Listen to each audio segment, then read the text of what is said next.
channel. So today I have another autism talk for you guys, and this talk is going to be about the difference between tantrums and sensory meltdowns. So let me go ahead and do a disclaimer. This is basically my experience on what I've had to deal with and how I've learned about the two. So if you guys have questions, make sure you talk to your doctor about it.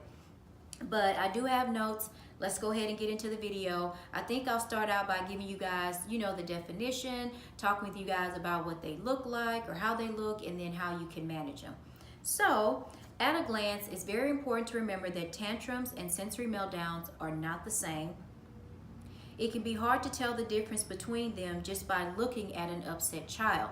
So, what is a tantrum? A tantrum is an outburst that happens when a child is trying to get something he wants or needs. So basically, when a child is having a tantrum, they know exactly what they're doing. They're using their behavior to try to get what they want.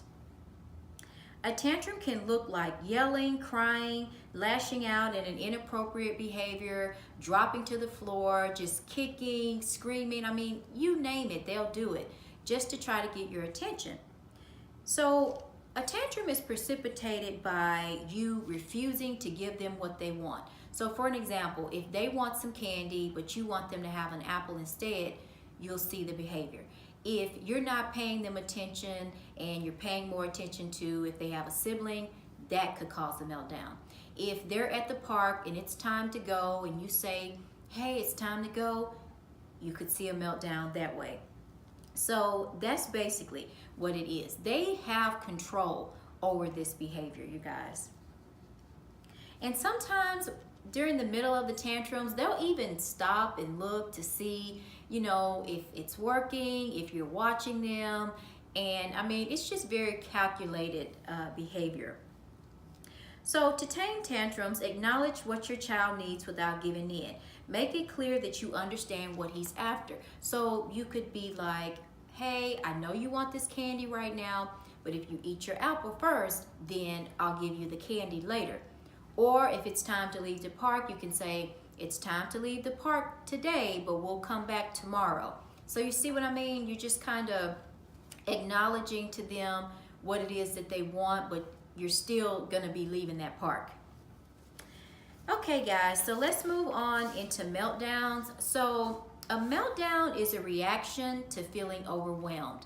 So for some kids, it happens when there's too much sensory information to process. The commotion of an amusement park could set them off.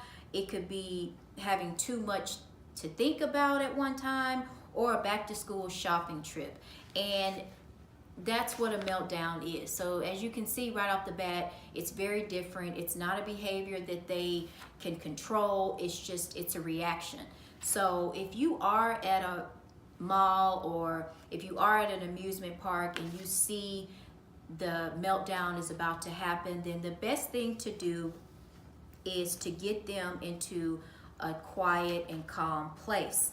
And you want to make sure that you provide them space as well. Now, I remember one time Caden did have a meltdown when we were at the mall, and the way I handled it was I just picked him up and we just left. He got to the car, he started stimming, and that was that. So, of course, you guys probably know what stimming means. That's the child blocking out too much sensory input that's coming in, okay? And then basically the goal is to make sure that they are safe, and it's also to reduce the input that's coming in. So that's what a meltdown is. It's very sad. The child has no control over the behavior.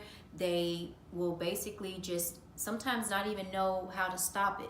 You as the parent have to take control of the situation and just walk away. If you are at an amusement park and this is happening, then obviously you want to leave and get them into a calm place. You will see sometimes they'll drop to the floor, but again, they just don't know what else to do. They have no control. So that's basically what a meltdown is, you guys. So what I would like for you guys to take away from this video is tantrums can happen when a child is trying to get something he wants or needs.